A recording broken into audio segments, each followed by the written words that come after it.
Alors bonsoir à tous et à toutes, bienvenue en Caride pour cette deuxième soirée jeux de rôle et littérature. Moi je suis très heureuse de pouvoir organiser la deuxième parce que la première avait eu lieu en juin et ça s'était super bien passé. C'était en marge du colloque pour les 40 ans du JDR. Et on avait fait une présentation des jeux des ateliers imaginaires, donc ils sont là si jamais vous en cherchez, avec des romans en écho. Et à cette occasion, je crois que j'avais dit, je suis pas sûre des termes, mais en gros, avec Influenza, on pourrait y passer une soirée. Et je suis contente que du coup on le fasse. Voilà. Et donc, je me suis accompagnée de Julien Delorme, qui, on peut te présenter comme un Ronin de l'édition. Qui est un passionné et un authentique curieux, autant en jeu de rôle qu'en littérature, et ça tombe bien, puisque donc justement c'est le propos. Et Thomas Munier, donc auteur de, entre autres, Influenza et Mille Veaux sombres, qui sont en vente ici, ainsi que S'échapper des fauveaux et Musique sombre pour jeu de rôle sombre. Voilà, qui sont aussi là en version artisanale. Voilà. Les faites avec mes gros doigts gourds. Et de la dentelle. Donc Thomas, tu es auteur de jeux, d'autres textes aussi? Ouais, je fais aussi des romans, de la poésie, et puis je me fais un jeu de cartes aussi. C'est vrai? Ah oui, Marin de Bretagne qui est là en version... Non, Marin de Bretagne, c'est plutôt un jeu de rôle, j'ai fait un jeu de cartes un peu débile qui s'appelle Le Nid affreux. D'accord. T'as un blog sur la créativité, t'as des podcasts sur la créativité, que je vous invite tous à écouter, ils sont top. Et est-ce que j'oublie des choses? Tu fais du photomontage aussi? Oui, bah, essentiellement pour les bouquins. Alors, je pense que là, on est entre connaisseurs, donc je vais présenter Mille Veaux, mais très rapidement, parce que j'imagine que vous en avez déjà entendu parler. Ah, c'est meilleur jeu du monde. De l'univers. Donc Mille Veaux, c'est une Europe post-apocalyptique et forestière. Dans des interviews, j'ai vu passer que tu parlais d'un rêve ou d'un cauchemar que tu aurais fait et que c'était né de là. Ouais, effectivement, c'est venu d'un cauchemar que j'avais fait, d'une espèce de forêt un petit peu envahie par des bandes de pillards, quoi, et ça m'avait vachement marqué. Je me suis dit, pour l'exorciser, je vais l'explorer dans un jeu de rôle.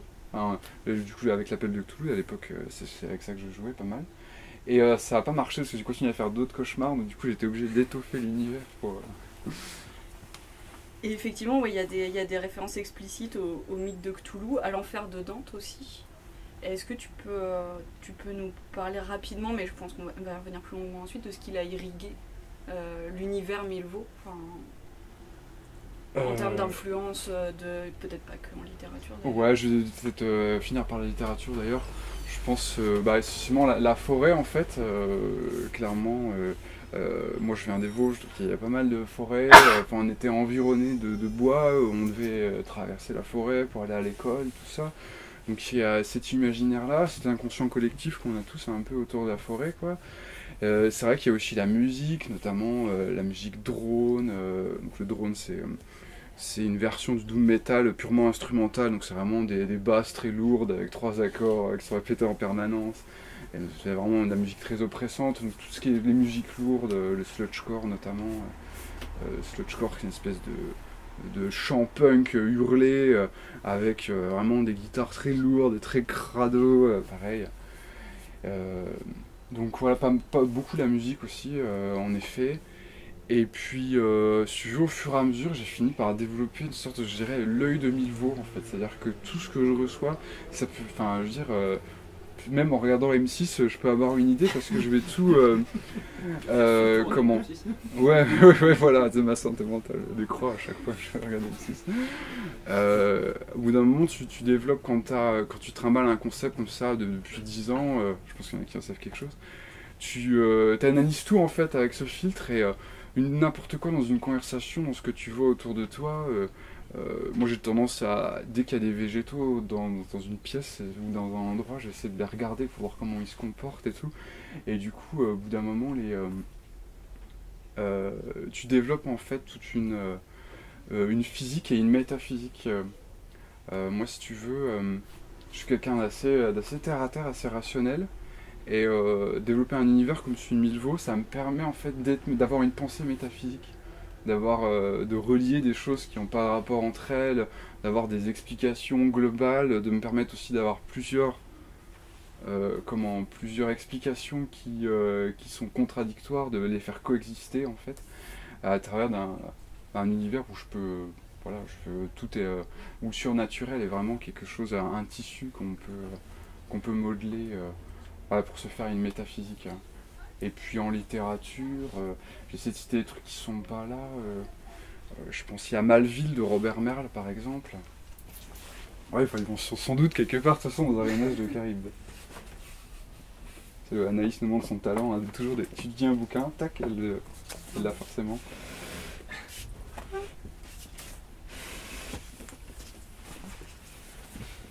Ce qui est bien en Malville, c'est le côté post-apocalyptique rural, quoi. C'est pas du post-apocalyptique américain, c'est bien de chez nous, c'est bien rustique. En jeu de rôle, dans le même genre, il y a des jeux de rôle bitume, notamment, qui m'a assez marqué pour le côté, ça se passe chez nous. C'est arrivé près de chez vous, en quelque sorte, quoi. Le projet Blair Witch au cinéma, qui m'a mis une... Voilà, c'est un film tout simple, tout con, mais ça m'a mis une claque, parce que ça m'a directement parlé, et c'est vrai que les premières parties, c'était une obsession, c'est de reproduire le feeling qu'on avait dans ce film, quoi, par exemple. Voilà, ça me reviendra peut-être plus tard. Et ton boulot, parce qu'il y a pas longtemps tu bossais dans l'agriculture. Ouais, tout à fait, ouais, donc... Sinon, de ton travail qui nous fait manger, sur ton travail qui te fait rêver. Je pense qu'on... Ouais, tout à fait, ouais. Dans Milvaux, est-ce que je pense qu'on pourrait en retrouver quelques-uns, puis il y a aussi dans ce fait de notre rapport à l'environnement en fait. La façon dont on transforme le monde, notamment par l'agriculture, quoi. Où là pour le coup la transformation du vivant, on est en plein dedans, quoi. Et des conséquences qu'il y a derrière, quoi. Et donc ça c'est vraiment un thème qui traverse tout Milvaux. Et d'ailleurs, si tu veux, le gros concept de Milvaux, en fait, le truc qui me plaît le plus à étudier aujourd'hui à travers ça, c'est moins la forêt, en fait, que la vie, en fait. La vie et la mort, et surtout tout ce qu'il y a entre les deux. Comment les mutations, les évolutions, la dégénérescence, la nécrose, et puis tout ce que ça implique en termes d'écosystème et tout, qu'est-ce que un organisme, un individu, comment il va influer sur son environnement, et vraiment cette idée, voilà, aussi, ouais, de vivant, quoi. Depuis tout à l'heure, quand j'entendais parler, là en plus, encore plus, quand tu viens de dire, justement, là, quand tu as parlé de mutation, tout de suite ça m'a évoqué la biologie. Quel est ton rapport à la biologie profane? Pas du tout. J'ai fait des études de bio, en fait. Voilà. Donc j'ai fait prépa bio, et puis après école d'ingénieur agronome, tout ça, donc ça m'a pas mal bercé aussi. Ouais. Moi aussi je disséquais des souris, des cœurs de bœuf. Alors avant d'apprendre qu'un cœur de bœuf, c'est beaucoup plus utile si on plante des clous dedans et qu'on fait de la magie noire. Le disséquer. Donc rapidement, Milvaux, c'est une apocalypse qui est marquée par 4 aspects particuliers. Il y a le syndrome de l'oubli, avec les souvenirs qui se dégénèrent et se désagrègent au bout de 3 ans.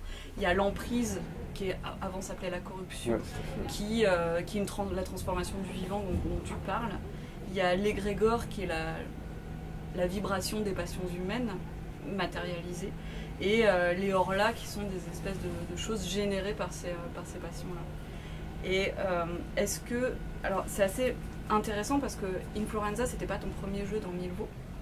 En fait, au début, j'ai joué avec l'univers de la Plague de Toulouse, donc sur le site de Johan, Terres étranges, on avait sorti un bouquin en fait qui était une sorte de supplément, un PDF qui était un supplément pirate pour la Plague de Toulouse. Et puis après, je me suis mis à jouer à Milvaux avec les règles de sombre. Voilà, donc très beau, pas cher. Bon, pour en discuter avec Johan tout à l'heure, je pense qu'il se fera largement le plaisir de vous expliquer. Mais grosso modo, sombre, c'était pour faire des one-shots mortels et tout, et donc j'ai appliqué la recette dans Milvaux, où l'idée, ça me permettait quand même de montrer la dangerosité en fait, des horlas et toutes les choses qu'on pouvait y rencontrer, quoi. La cruauté de l'univers, un petit peu, ce côté vraiment dog eat dog, quoi. Insister sur la prédation, qu'elle soit physique ou qu'elle soit mentale, parce que dans Sombre, il y a corps-esprit, donc en fait, il y a vraiment deux attritions. Tu vas taper sur les personnages voilà, dans la blessure, puis aussi dans le mental, quoi. Et donc, généralement, dans Milvaux, c'est pas une attaque mentale, c'est plutôt une prédation, quoi. Et du coup, sorti ça, Milvaux Sombre, effectivement. Là, j'essaie de sortir des scénars. Il y en a plusieurs il y en a un qui est sorti encore récemment. Et j'en ai encore 2-3 qui devraient sortir dans pas longtemps. Puis il y en a pas mal aussi parce que c'est vraiment un jeu à scénario. Je trouve qu'il prend. Enfin, après, c'est vrai qu'il y a des méthodes pour jouer en impro. Mais moi, de la façon dont je le vois, c'est vraiment un jeu idéal pour peaufiner une bonne souricière, un scénario bien huilé, et puis balancer les joueurs dedans, quoi.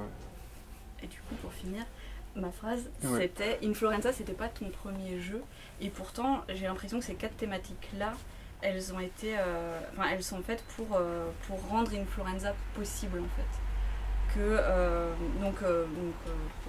Si jamais certains d'entre vous ne connaissiez pas cet excellent jeu, s'il s'agit de jouer des héros qui a inspiré la série Trop de des héros des salauds ou des martyrs dans l'enfer forestier de Milvaux, et c'est un jeu qui vrille beaucoup le personnage et dans lequel on peut jouer en narration totalement partagée.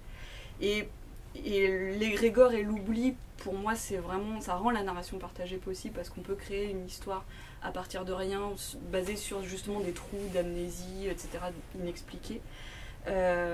Et la corruption et l'emprise, c'est pour accompagner aussi la transformation du personnage parce que la mécanique vrille le perso.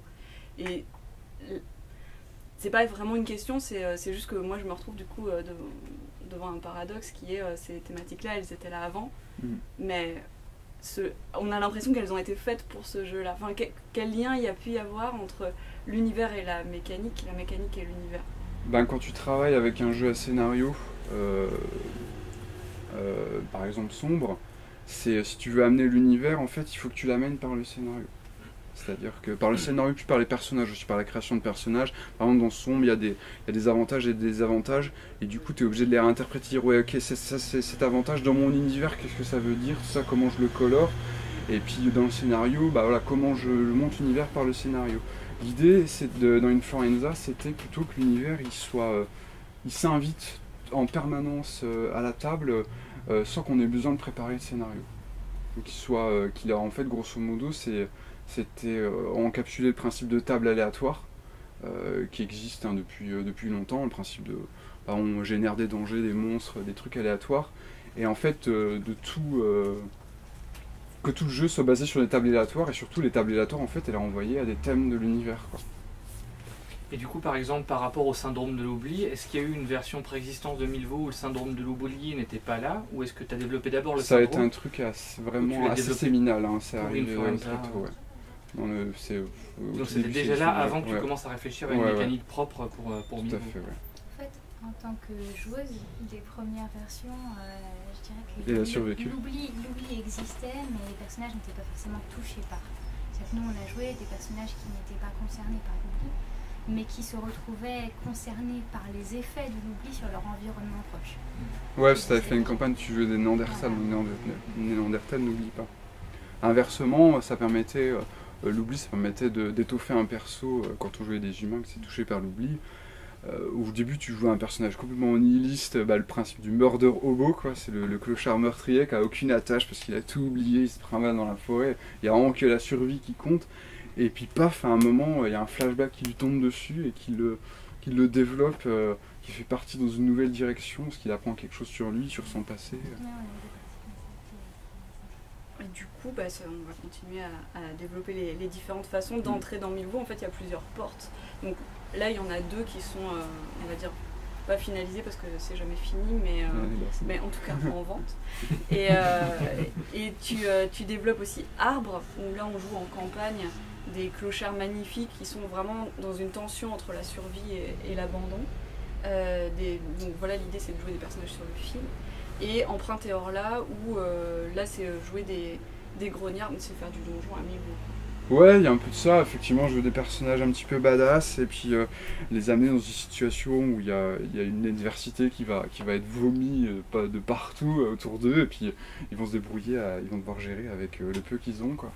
Et tu as généré aussi une communauté autour de Milvaux, il y a d'autres personnes qui se sont emparées de l'univers. Je pense à Steve Jakubowicz qui a fait un Steve jeu Jakubowicz qui a fait un jeu qui s'appelle Les Remémorants, qui est vraiment centré sur l'oubli. Qui est très sympa aussi, très beau et pas cher du tout parce qu'il est gratuit. À retrouver sur internet. Il y a un autre jeu qui est sorti cette semaine en fait. Il y a un mec qui a écrit, s'appelle Dino Van Bet, et sur Terres Étranges il a posté un jeu qui s'appelle Milvaux X. C'est un jeu en 12 pages et qui permet de faire du Milvaux en fait, comme on jouait dans les années 90-2000, donc avec des caracs, des compétences, des listes d'avantages, handicap, tout ça, des listes de pouvoir. Et donc ça c'est très sympa parce que ça comble un manque. J'avais pas cette offre. Et tu adaptes aussi d'autres jeux à Milvaux. Tu as joué du Innommable de Christophe Bouclet. Ouais, j'ai fait du Innommable, j'ai fait Les Cordes Sensibles de Frédéric Sintès, Apocalypse World, j'ai fait Ghost Echo aussi, je crois que j'en oublie. Et du coup, sur un podcast, tu disais que tu voulais bâtir un mythe, ou qu'on se fondait une mythologie. Ouais, c'est ça, l'idée c'était... à ma toute petite échelle évidemment, que ce soit plus qu'un univers, que ce soit un mythe, avec l'idée que du coup un mythe il a plusieurs auteurs qui travaillent indépendamment en fait, sans se concerter.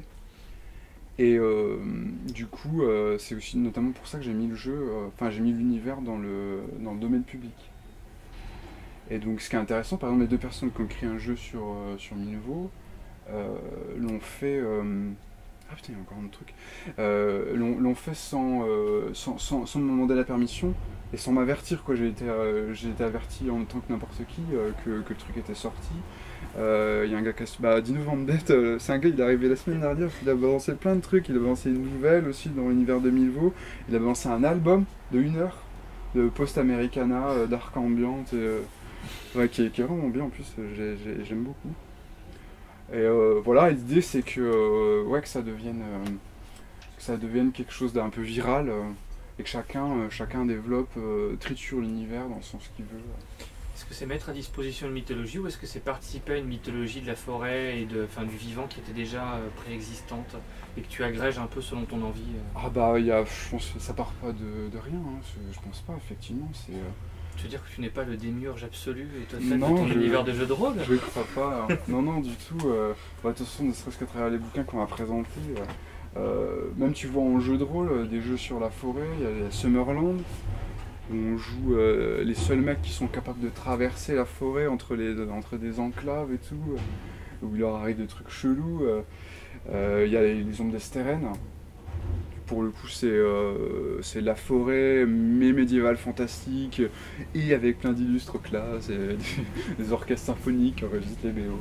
Du coup, c'est un aspect différent, quoi, plus gothique, plus gros budget aussi, je pense. Il y a quoi, comme il y a plein d'autres jeux dans la forêt, mince, j'ai oublié. Tribe 8, Vermine aussi, c'est des grosses influences en jeu de rôle, quoi. Sur le rapport à la nature. Et du coup, le fait que la communauté s'empare de ça, juste pour info, on a mis à disposition des théâtres que nous ou d'autres gens ont rédigés pour Influenza. Donc qui sont des... c'est à disposition, servez-vous. Et on remercie au passage Orlov, parce que c'est 2 théâtres qui sont assez magnifiques. Moins 40. Voilà. Et Isla du Susperium sont à disposition et ils valent vraiment Il se passe en Sibérie et celui-là il se passe en Corse. Et l'idée c'était aussi, là on va parler d'un certain nombre de livres qui sont en rapport direct avec l'univers de Thomas et on a fait une sélection de livres qui correspondent au théâtre aussi, histoire que vous voyez soit ce qui a pu servir aux inspirations, soit un truc qui peut encore vous inspirer et qu'on peut directement remettre en jeu, quoi. Sachant que juste pour finir sur les théâtres, en fait, l'idée c'était de changer un peu le... J'ai fini par me rendre compte qu'en fait, dans Influenza, l'écriture de scénario, il faut juste préparer une situation initiale. Bon, c'est pas le seul jeu qui le fait, hein. Mais du coup, la réflexion que ça amenait, c'est qu'en fait, n'importe quel texte pouvait servir de théâtre. Et par exemple, Orlov il a mis un article qui s'appelle Noir Norilsk, qui est sur une cité minière en Sibérie, mais vraiment tout loin. C'est la dernière ville avant le pôle, quoi. Et en fait, en la lisant, je me dis, bah, tu prends 12 mots et tu les incorpores dans le système de jeu et tu fais une partie de ouf.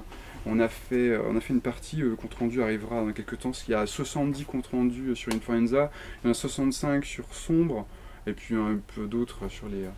Et on a joué le calendrier lagunaire d'Aimé Césaire. Donc il y a un poème sur la Guyane, mais alors complètement halluciné, quoi. Enfin, c'est complètement dingue, enfin, c'est de la poésie, quoi.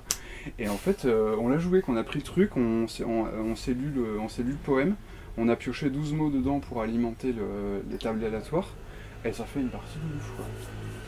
Du coup, l'univers déborde à lui-même parce que il y a cet univers de Influenza en propre, et après il y a plein de choses qui en sortent un peu. Et... Bah, l'horreur organique, par exemple, facilement migré, en fait. Il y a un gars qui joue, Antoine Nobilet, il joue aux Chroniques des Féales avec Influenza, en fait. Il fait une campagne avec Influenza. Parce que dans les Chroniques des Féales, il y a vachement l'horreur organique, le côté cauchemar, tout ça. Donc il a pris les 12 thèmes des Féales, clac, il les a mis dans le tableau, et puis il roule comme ça, quoi. Alors du coup, on va passer au mix Milvaux dans la littérature. J'ai 3 grands thèmes, en fait. On a essayé de présenter des bouquins en rapport avec chaque thème. Le premier, c'est la forêt comme un lieu mystérieux qui serait le creuset d'une beauté ou d'un amour primordiaux. Et notamment, c'est hyper présent dans ce bouquin-là qui s'appelle Dans la forêt et autres textes d'André Reté. D'Adolphe Reté, publié au Vampire Actif.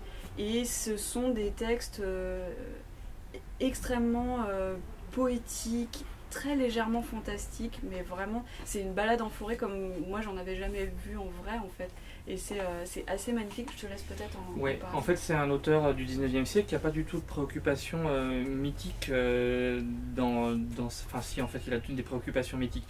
C'est un promeneur parisien qui va régulièrement se balader à Fontainebleau et qui découvre la forêt, et qui est une espèce de révélation comme ça de la forêt, et qui part dans une exploration assez fascinée et assez monomaniaque aussi. Et du coup, il va trouver au travers des différents textes qui composent le recueil des manières différentes de parler de la forêt, de la balade pédestre aux faits divers, à la nouvelle fantastique. Donc ça commence par des descriptions de Fontainebleau qui sont assez hallucinantes et qui, là encore, pour être repris tel quel, je vais vous en lire un petit passage après, ça peut être repris tel quel pour Milvaux, et des choses un peu étonnantes, un garde-chasse qui tombe amoureux d'une dryade peut-être, tout un truc sur la chasse sauvage aussi, et des gens qui vont se perdre la nuit dans la forêt de Fontainebleau et qui vont voir des choses. Alors est-ce que c'est vrai, est-ce que c'est pas vrai? C'est finalement pas tant l'importance que le fait qu'il y a une ambiance assez terrible qui se dégage de ces nouvelles, et qui donne plein d'inspiration d'ambiance à remettre dans Milvaux, et puis aussi pour tout ce qui est, au-delà de Milvaux, même en termes de JDR, c'est intéressant aussi pour donner une espèce de teneur de la confrontation entre la nature et la ville dans des ambiances 19e siècle. Cette espèce de truc de Parisien où il y a notamment une touriste anglaise londonienne qui est projetée dans la forêt de Fontainebleau, et c'est la manière dont elle va vivre de manière complètement hallucinante une nuit au milieu des arbres, sans présence humaine, sans rien, et tout ce qu'elle va ressentir, tous les états émotionnels. Donc c'est plein de trucs aussi pour interpréter des personnages et pour se rendre compte de choses qui peuvent être intéressantes à jouer pour des personnages. Et je vais juste vous lire le début de la première nouvelle, qui donne le nom au recueil, Dans la forêt. Puissance des mots pour attirer qui rêve d'eau fraîches et courantes et de futaies agitées par des vents caresseux ou furieux. Fontainebleau, bien avant que je te connaisse, la sonorité liquide de ton nom retentit en moi lorsque je le prononçais comme le bruit d'une onde errante parmi les murmures des hautes fougères. Je me disais, je verrai cette forêt et le palais assoupi qu'elle enveloppe. Je me perdrai dans les gorges sauvages et sous les vieux arbres pareils à des ancêtres méditatifs. J'entendrai peut-être résonner le corps du chasseur noir. Peut-être. Un soir où j'aurais négligé de rentrer à la ville, je le verrai surgir d'un taillis, monter sur son cheval de ténèbres et menant à la piste une chimère, sa meute aux prunelles flamboyantes. Qui sait s'il ne me parlera pas comme il a parlé à Henri IV, à Louis XIV, et voici quelques années à une jeune Anglaise pédalant après la nuit tombée sur la route de Moret? Surtout n'allez point sourire et marmotter que ces rois et cet insulaire nocturne furent hallucinés. Ni vous ni moi ne savons où commence et où finit le réel. D'obscures présences rôdent autour de nous, et il suffit sans doute que nous désirions violemment les percevoir pour les évoquer, revêtus du prisme de nos songes. Quant à moi, je crois aux chasseurs noirs. J'espère bien ne pas mourir sans l'avoir rencontré, et si je le rencontre, par quelques minuits d'équinoxe et de ramures plaintives, je me charge de lui arracher son secret. Mais silence, l'ombre vient de la forêt. Une brume légère, frangée d'argent par la lune naissante, baigne les rochers et les frondaisons. Un corps sonne au plus loin des futaies, de faibles abois se répondent. Je gage que la chasse fantastique défile au fond du désert d'Apremont. Je pars à la recherche du veneur mystérieux. Voilà. On est dedans à la première page, quoi. Ça fait penser aussi à un mot passant. Le Horla, les contes de la Bécasse, notamment, c'est des influences. Il y a ça aussi, ouais. Et dans les manières de décrire les campagnes chez Maupassant, il y a aussi cette espèce de truc. C'est une verve très du 19e siècle. Dans ce côté primordial et comment dire, ancien, il y a aussi les contes de Grimm qu'on a choisis. Et là, c'est marrant parce que pour l'avoir refeuilleté cet après-midi, je trouve que les contes jouent énormément sur les pactes terribles et que c'est ce que tu développes sur les versions sandées de tes jeux. Ouais. De Inforenza, il y a une version sandée qui est en développement où c'est vraiment basé sur les pactes. Ouais. Donc, de Grimm sont là. Ouais, et en fait c'est une lecture qui gagne à être faite généralement. On en a lu quelques-uns ou on nous en a raconté surtout quelques-uns enfants. Et en fait les contes de Grimm c'est pas du tout une lecture pour les enfants, quoi. C'est juste tout un tas d'histoires plus horribles les unes que les autres, d'abus, de cruauté gratuite, de cruauté pas gratuite parfois mais pas moins violente, et de motifs aussi esthétiques qui reviennent régulièrement, de situations étranges. Et puis surtout la forêt il joue encore un rôle primordial, et pas seulement celui d'un décor mais bien celui d'un personnage. La plupart du temps c'est là où se passe le surnaturel, mais avec les contes en fait on ne sait pas vraiment où s'arrête la forêt et où commence le monde civilisé. La frontière est toujours un peu ténue et on est toujours dans effectivement dans des pactes un peu affolants et pas tout à fait... on sort totalement de l'humanité, quoi. On rentre complètement dans le monde du cauchemar plus que du rêve la plupart du temps, et parfois il y a certains contes qui finissent par la formule consacrée, ils vécurent heureux, ils eurent beaucoup d'enfants, et quand on voit ce qui mène à ce truc on se dit que ça peut pas être c'est une fin morale en fait. Ouais, c'est une fin morale, mais finalement il n'y a pas de... l'histoire est plutôt terrifiante que rassurante. Et sur l'aspect je suis pas du tout d'accord que les contes de Grimm c'est pas fait pour les enfants.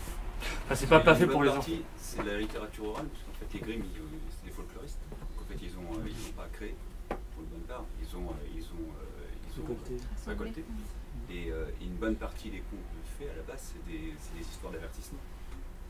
Ouais. C'est fait pour les enfants. Mais ça existe en fait, c'est pas tant que ce soit pas fait pour les enfants, que c'est pas une littérature qui soit réservée aux enfants en fait, et qui peuvent être, ça peut être lu de plein de manières différentes, et tout au long de... Ouais, en fait, tu peux faire ton Battleline et trouver tout ce que tu veux dedans. Ah non, je te parle pas de Battleline. Le truc, c'est les contes, c'est des histoires que les gens se racontent entre eux, le peuple se raconte entre eux, et souvent pour avertir les enfants ou leur faire peur, pour leur éviter les dangers. Et si tu as l'impression que c'est pas des histoires pour les enfants maintenant, c'est parce que notre conception de la littérature enfantine a vachement changé, elle a vachement évolué. Et basiquement, à l'époque c'était normal de raconter aux enfants qu'ils allaient... et en particulier, il y a une bonne partie des contes dont les personnages principaux sont des enfants. Ouais, donc c'est le public auquel on s'adresse. C'est un abus de langage de ma part, effectivement. C'est plutôt pour avertir que c'est une littérature que les lecteurs... C'est ça qui est bon. Mais en fait, c'est une littérature que certains lecteurs vont laisser dans le domaine enfantin, alors que c'est quelque chose qui n'est pas réservé aux enfants. C'est plutôt là où je voulais amener l'attention. Je l'ai dit un peu maladroitement parce que rapidement. Alors, en fait, dans mon expérience, je peux parler parce qu'en fait, j'ai un scénario pour Sombre inspiré des contes de Grimm. Et je le joue avec pas mal de publics différents. Et en fait, t'as une phase avec les gamins tout jeunes, et les contes, ça leur parle vachement. Et après ils grandissent, les pré-ados, les ados. Et les contes ça fait gamin. Et là du coup ils sont vachement ils sont en rejet sur cette culture-là. Ça revient après. Les jeunes adultes et les adultes, les femmes pas mal, qui apprécient cet imaginaire. Et effectivement ça marche avec les adultes. Bien, je sais, je le vois à ma table en fait. Et puis moi je kiffe à titre perso. Et ça fait longtemps que je suis plus un gamin. Mais basiquement, c'est fondamentalement les contes de fées, c'est du folklore. Donc c'est des histoires que se racontent les gens, du peuple. C'est ça qui est super intéressant dans cette culture-là, c'est que c'est pas une culture académique. Ouais, complètement. Maupassant, j'adore, c'est un lettré. Mais les contes de Grimm et de Perrault, ils viennent de plus profond. Ils viennent des gens. Et puis ce qui est intéressant, c'est que ça donne, alors pour le coup, là, pour rattacher à Inflorenza, ça donne des versions aussi très différentes d'un compilateur à l'autre, quoi. Tu peux avoir des contes qui vont sauter. Déjà entre Perrault et Grimm, il y a des motifs qui reviennent, et après, déjà tu as des variantes. Ouais, voilà, c'est ça, base, quoi. Et elles sont très nombreuses, elles sont répertoriées par les folkloristes. Donc tu as énormément de variantes qui sont parfois des variantes régionales, souvent. Et puis de base, et c'est ça qui est super intéressant dans les contes, et c'est ce que je fais dans mon scénario, c'est que c'est un substrat culturel commun. C'est-à-dire, tout le monde a lu ou raconté des versions souvent édulcorées des contes traditionnels. Et en fait, ça donne un substrat culturel, un socle avec lequel tu peux parler aux gens. Parce qu'en fait, quand tu dis le petit Pousset, le petit chaperon rouge, Hansel et Gretel, on a tous là, juste rien que dire ces mots-là, on a tous des images dans la tête. Et ça permet en fait d'établir des ponts avec des gens que tu connais pas et de faire en 3 minutes, ce qui m'intéresse vachement dans le cadre de démonstration, en 15 minutes, c'est ce que je fais.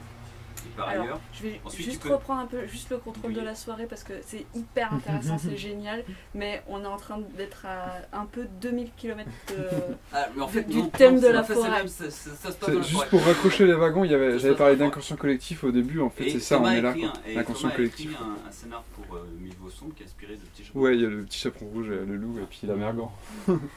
Ils sont tous très gentils. Donc on est en plein dans le sujet en fait. Dans la version nivernaise, ça passe. 3 secondes dans la version nivernaise pour appuyer ce que dit monsieur, il a absolument raison. Le fait de préserver les enfants, c'est très moderne. Dans la version nivernaise du Petit Chaperon rouge, le loup demande au Petit Chaperon rouge qui allait déféquer dehors, tu fais donc des cordes, tu fais donc des cordes. Donc effectivement, dans la version de base du Petit Chaperon rouge, le loup offre des morceaux de la grand-mère à manger au Petit Chaperon rouge. C'est sur la base de voir le loup, hein. Donc on va changer de thème. Parce que là, vous partez loin. Non, je me perturbe. C'est pas notre faute. C'est normal. Je sais très bien de qui c'est la faute. Le deuxième thème, c'était l'emprise, la transformation de l'homme en bête ou de la bête en homme, enfin du vivant en général, et le mythe du sauvage. Alors là, un incontournable, c'est Sang noir de Bertrand L. C'est un essai le sous-titre c'est Chasse, forêt et mythe de l'homme sauvage en Europe. C'est voilà, si vous devez repartir avec un livre ce soir, en dehors d'un jeu de rôle, c'est celui-ci. Je te laisse. Ouais, mais du coup, Thomas, toi, tu l'avais déjà lu ce texte Ouais, très vraiment ça va. Je pense qu'il y a eu un avant et un après Sang noir dans ma façon de concevoir l'univers, notamment. Ouais, alors en fait, pour en parler rapidement, c'est un livre qui est en 2 parties. C'est un essai d'ethnologie sur la chasse à l'origine. Et puis Bertrand L, c'est quelqu'un qui aime bien les histoires, les mythes et les légendes, et qui du coup s'est dit pourquoi se limiter à étudier une pratique seulement du point de vue de la manière dont certaines personnes la font, et pourquoi on ne ferait pas aussi une étude historique et une étude de tout ce qui est lié à cette pratique. Et donc en fait, ça commence par une étude de comment on fait la chasse en Europe et déjà les distinctions entre le nord et le sud de l'Europe. Et il est déjà passionnant parce qu'en plus c'est quelqu'un qui sait écrire, donc il arrive à en fait chaque page est une histoire avec où il met en scène les hommes et surtout les animaux dans la forêt, dans le cadre de la forêt. Et puis après il part beaucoup plus loin. Sur les catégories de gibier qu'on peut manger en fonction de la personne qu'on est, si on a un homme ou une femme. cette notion de sang noir, voilà, justement, qui est véhiculée par la chair du gibier. Voilà, c'est ça qui est la notion centrale, c'est le sang noir, c'est le sang sauvage qui coule dans les veines de l'homme et la manière dont il peut le régénérer selon certaines pratiques ou l'assécher. Voilà. Et il parle des cultes des saints chasseurs, de saint Hubert, de la manière dont on va faire la bénédiction des chiens, la bénédiction des armes, ce genre de choses, mais aussi des loups-garous, des hommes sauvages, de ceux qui vivent seuls dans la forêt, et de la manière dont la bestialité va pouvoir revenir dans la vie de l'homme. Alors juste pour vous en lire encore un petit chapitre, enfin pas un petit chapitre, un petit passage, plutôt c'est sur la chasse, telle qu'elle est pratiquée en Allemagne et en Autriche, la Pirche. Et la Pirche, l'idée c'est vraiment la confrontation de l'homme à l'animal où il faut être seul et il faut le faire le plus proche possible. Enfin c'est un peu le truc d'essayer de retrouver cette sensation du prédateur ultime. Donc le pircheur va chasser le cerf mais il tire pas à moins de 3 mètres de l'animal, sinon c'est juste un lâche qui tire une balle au loin et qui se confronte pas à la bestialité. Et donc il nous raconte un peu la relation qui unit l'homme à la proie dans cette chasse. Une relation très particulière unit donc l'homme et sa proie dans la pirche. L'appel, épisode crucial de la poursuite, en est une illustration. Initiant son fils à l'art du brame, le chasseur rappelle la vérité première: tu hais le cerf. Telle est la condition pour que l'instrument, corne de bœuf évidé ou simple tube en carton bricolé, prenne vie. Le cerf quêté est là, réfugié dans ce fourré inaccessible, invisible mais tout proche. En contrefaisant le bramement, l'homme se pose en rival. Il lance un défi. Provoquer ainsi le cerf demande une grande expérience car il convient de bien jauger l'animal. Est-il vieux et aguerri ou jeune et craintif? Le son à émettre ne sera pas le même.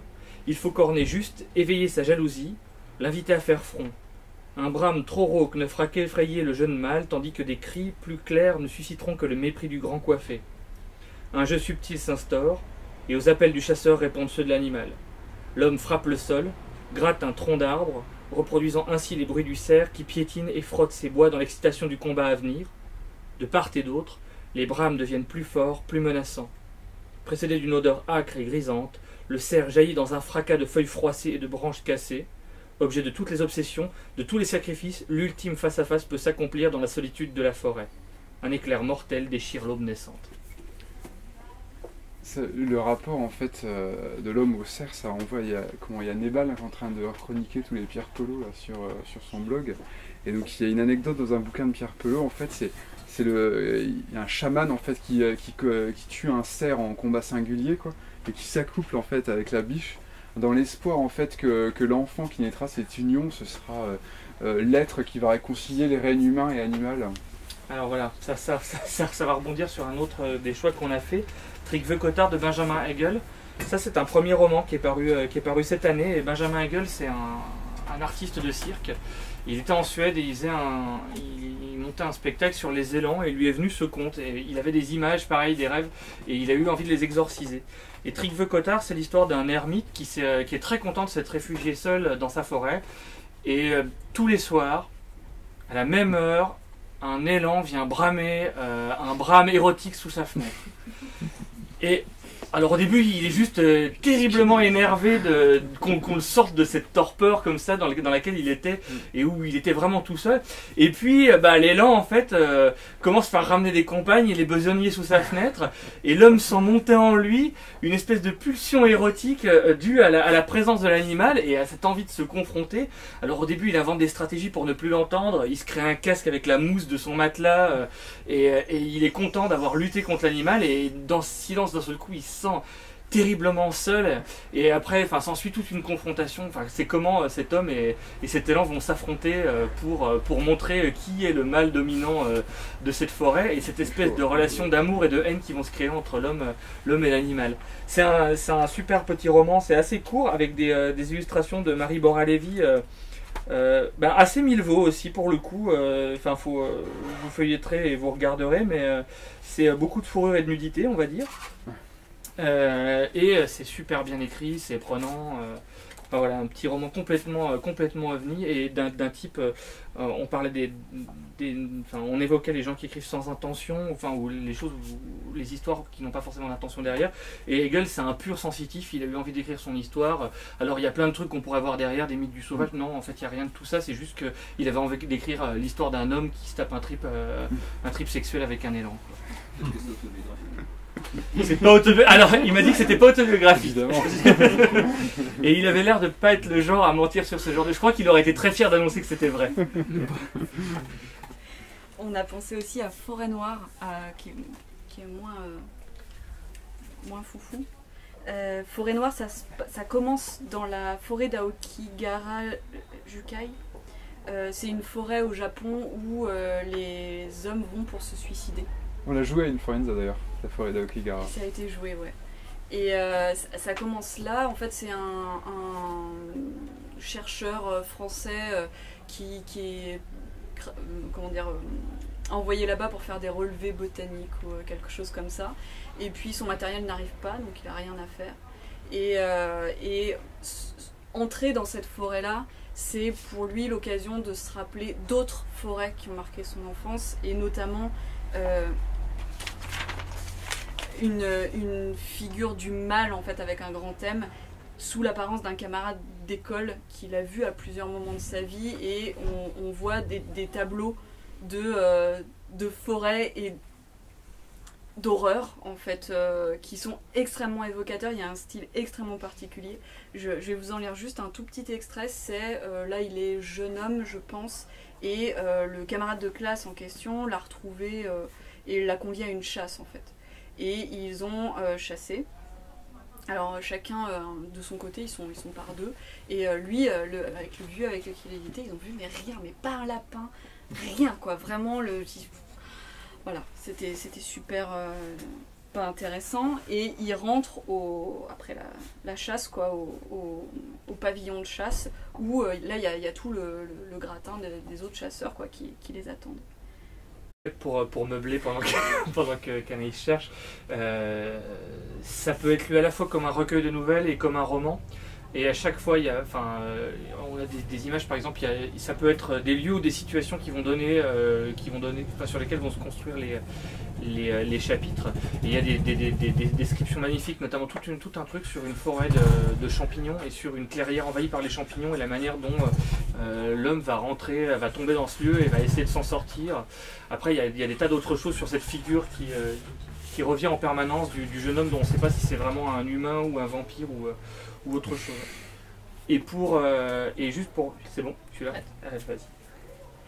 Quelle fut ma stupéfaction lorsque, sitôt arrivé, j'aperçus les trophées des autres chasseurs alignés tout le long de la faisanderie. Terrible vision qui surpassait ce que j'avais imaginé de leurs exploits. Jamais je n'avais vu tant de bêtes abattues, vautrées les unes sur les autres en une montagne de têtes bêches et de pattes fourrées en travers d'autres. Centaines ou milliers de pièces qui cuisaient au soleil sur un lit souillé de rameaux rouge sang. Fantastique tableau où la prouesse le disputait au carnage, absurde amoncellement où la plume se mêlait aux poils, les becs aux sabots. Lapins ailés, tourterelles cornues, chevreuils à hures de sangliers, tout y était pêle-mêle jusque dans le hall du pavillon de chasse où nous cheminions par une étroite allée bordée de dépouilles. Et toutes à quelle forêt arrachée!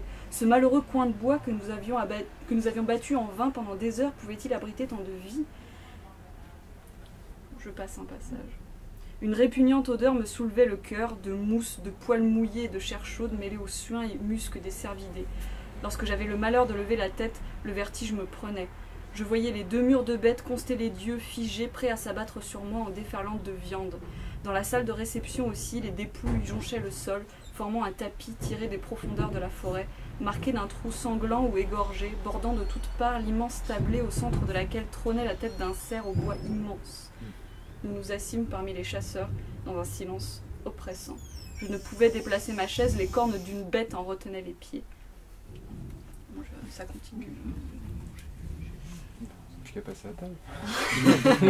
Il y a des descriptions assez évocatrices, et pour le coup, la forêt et le sauvage, c'est quelque chose qui infuse bien dans l'œuvre de Romain Verger. Il y avait un précédent texte qui s'appelait Grand Ours, et qui raconte deux histoires en parallèle. L'histoire d'un homme qui tombe amoureux, c'est au temps préhistorique. Genre sexe avec des bêtes aussi. Voilà, c'est ça. C'est pour rester dans la thématique. C'est un homme qui tombe amoureux d'une femelle ours au temps préhistorique. Et en deuxième partie, c'est un homme de nos jours qui refuse de manger, qui est dégoûté par la nourriture et qui va tomber sous l'emprise d'une femme d'une ogresse, voilà, et qui va la nourrir. Et les deux histoires sont mises en parallèle. Il n'y a pas de lien spécialement indiqué ni rien, il y a juste ces deux trucs et voir comment le lecteur réagit à ces deux histoires.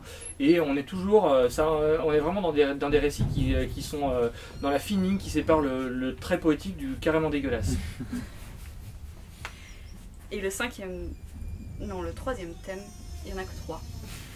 C'est Égrégore et Orla retrouvés dans un roman, en fait, l'idée que les passions peuvent détruire les hommes et avoir aussi les Orla comme les gardiens des secrets, les émanations d'une forêt. Et là, on a choisi Sur le fleuve de Léo Henry et Jacques Moukieli. Ça pourrait être un scénario pour sombre, hein, c'est un survival sur un radeau.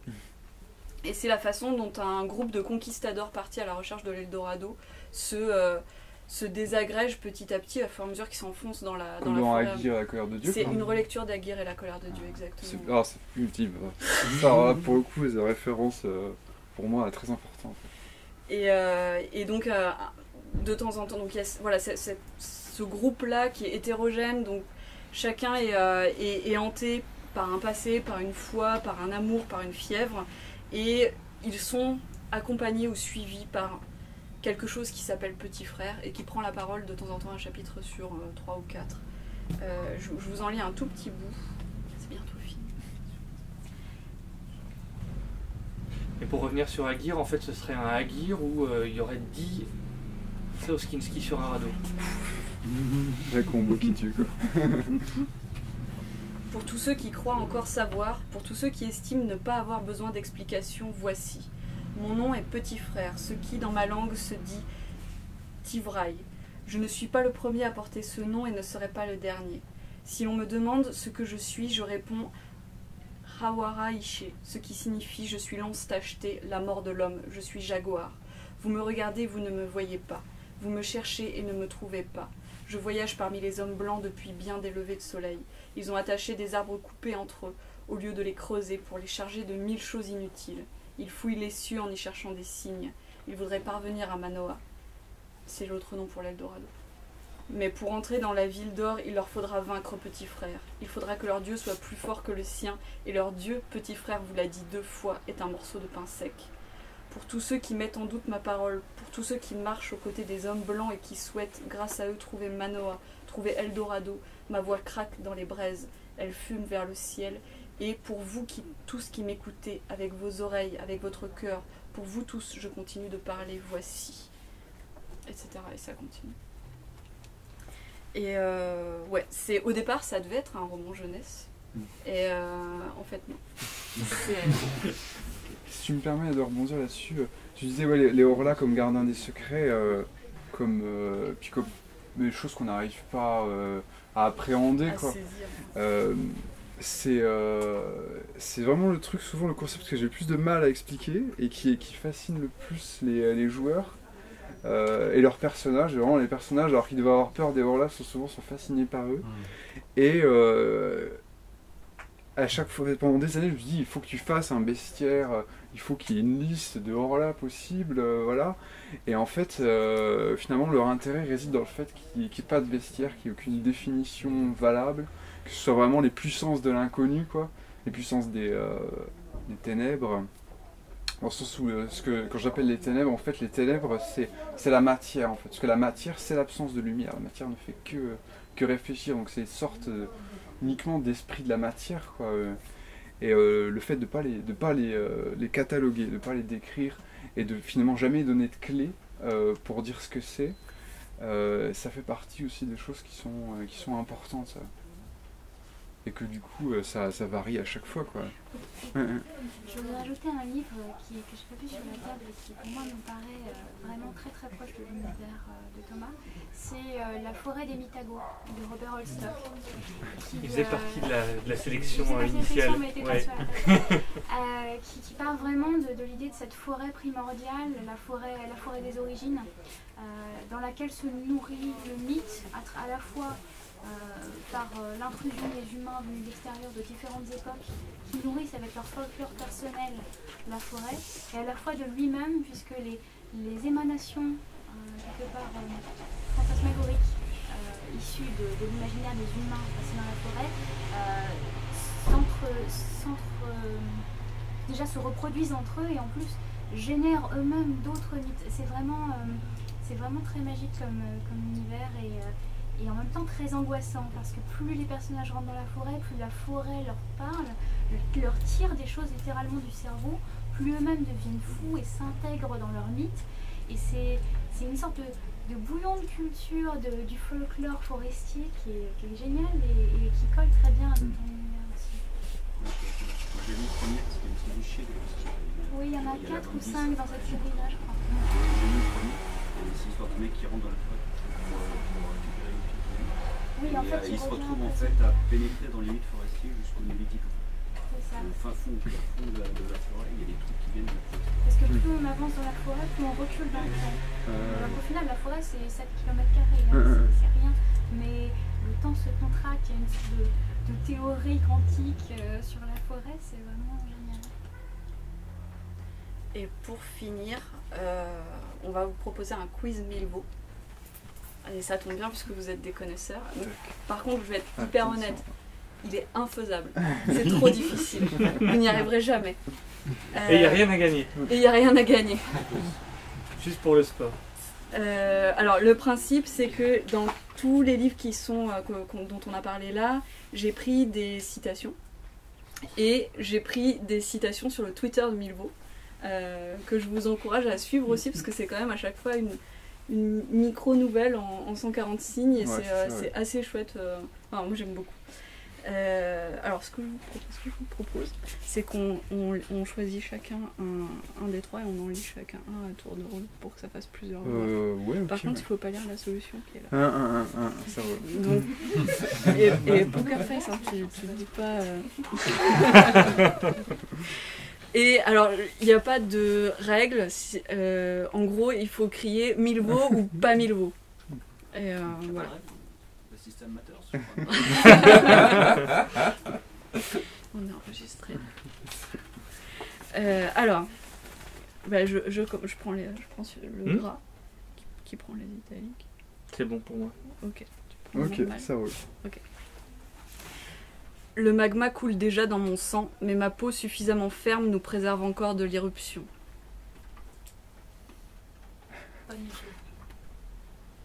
Gagné. Forêt noire. Qui est ici.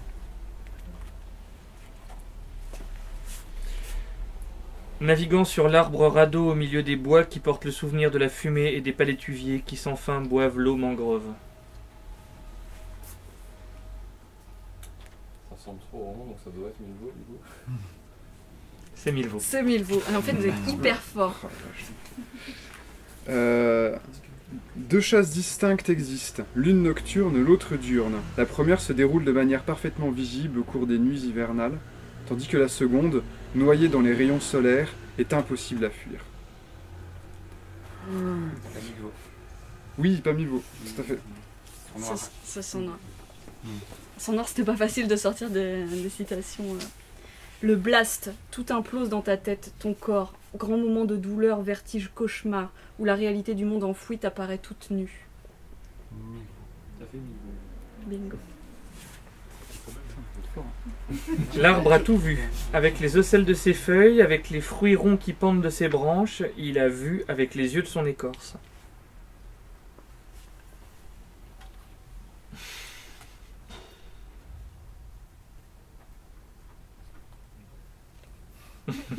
Allez, on va dire Milvaux. Gagné. Bravo. Mais en fait, c'est un sans faute, quoi. J'aurais jamais dû dire que c'était difficile. Depuis le déluge et la fin de la terre parfaite, l'homme vit dans la forêt en compagnie des 7 formes du mal. On dirait pas Bien vu. C'est sur le fleuve. Vous avez bossé. Les murs grouillent dans les épines, milliers d'agates veinées ou de perdus injectés de sang, des yeux de loup affûtés aux pupilles de nickel. Perdu. C'est forêt noire. C'est comme grouillant qui correspond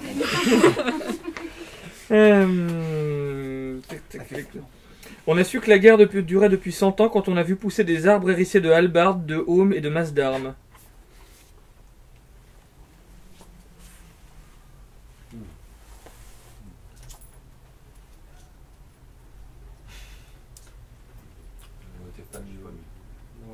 Et si c'était Milvaux?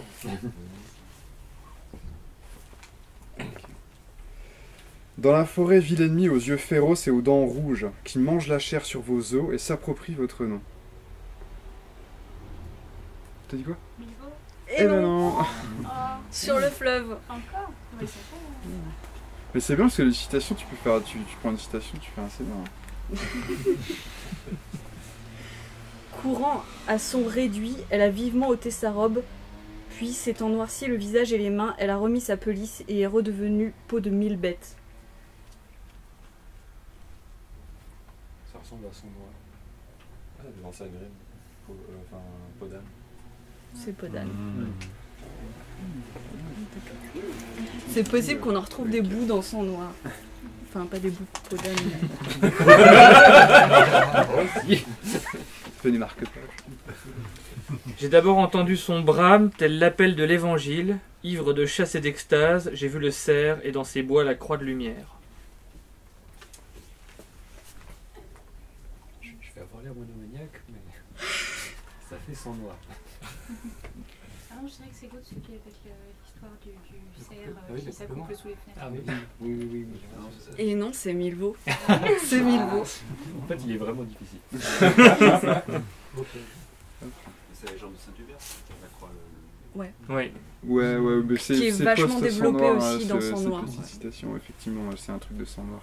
Donc t'étais pas si mal en fait. Comme quoi, elle est bien faite toute cette sélection. Il y a les rêves qui sortent de votre tête pendant votre sommeil et qui vous dévorent au réveil.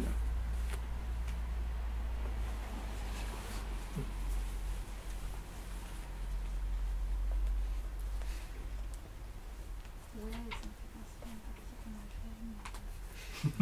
Il y en avait un qui rêvait de feu et au final il a foutu du feu à mes cheveux.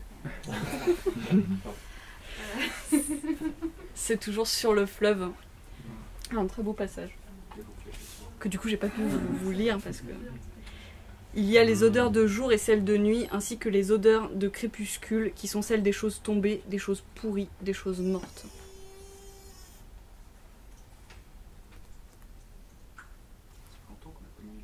C'est vrai que ça fait mort. C'est toujours sur le fleuve. Ouais, j'ai pas fait attention. Sous ma peau, le fourmillement de milliers de parasites dont mon corps s'est fait le limon. Je suis la nouvelle chair pour la nouvelle forêt.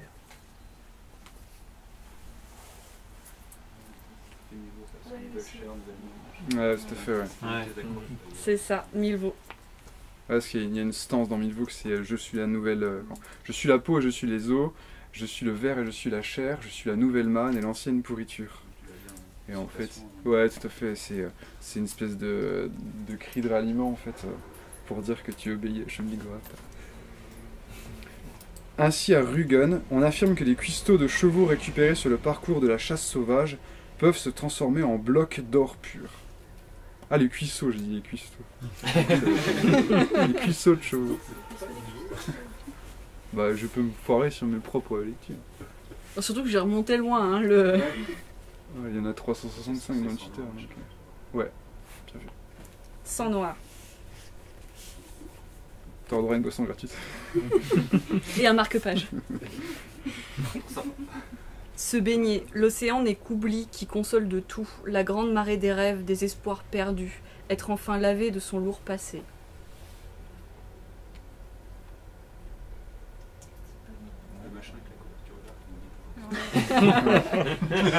Et non, c'était Milvaux.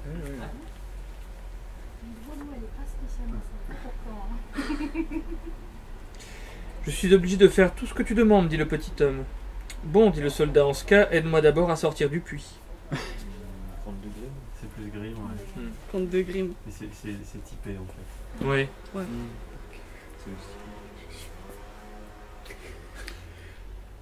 Je mange. Oui, oui, c'est à fait. Moi, je tripe sur le petit homme dans le puits. Je mange les vers et après ils vivent dans mon estomac. Et en retour, ils me permettent de digérer les feuilles et l'écorce. Gagnant-gagnant. Oui, tout à fait, oui, c'est Milvaux. Ça, c'est Milvaux. C'est bon. Ça me fait penser à certains passages de leçons de fluctuant de Jérôme Moirez. Bah écoute, il n'est pas sur la table, ou pas loin. Parce qu'il y a un peu des trucs sur la chasse aussi dans ce bouquin-là. C'est pas au cœur du bouquin, mais il y a un personnage de chasseur. C'est chouette. Alors c'est marrant, on ne se souvient pas. Je me souviens plus du... Leçon de fluctuant, au départ, ça se passe dans une Grande-Bretagne alternative qui est en train de conquérir les au-delà. Et qui est fondée sur la pédagogie. Qui est fondée sur la pédagogie et sur les maths. Et il y a en même temps le futur Lewis Carroll qui est juste une espèce de prof maigrichon et vaguement glauque parce qu'il est vaguement pédophile sur les bords. Et comme le vrai. Oui. Et donc ils s'aventurent dans les au-delà, je sais plus trop comment parce que ça fait longtemps que je l'ai lu, et puis ils tombent sur plusieurs personnages assez hauts en couleur, dont un chasseur, mais si je vous explique ce qui se passe entre le chasseur et le cerf, c'est juste bizarre. Je vous en fais une dernière, et puis après on peut continuer à discuter de façon beaucoup plus informelle autour d'un verre, et je vous dirai juste quels livres correspondent à quel théâtre pour info. Ok, c'est le dernier, donc soyez bons. Embrasser une bouche, y sentir le goût du mucus, croquer dans un fruit, y trouver du cartilage, quelque chose de pourri au jardin d'Éden. Bien vu. J'ai envie que ce soit Milvaux. Ouais, tout à fait.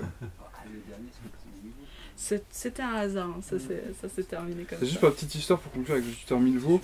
Donc du coup j'ai fait 358 grosso modo.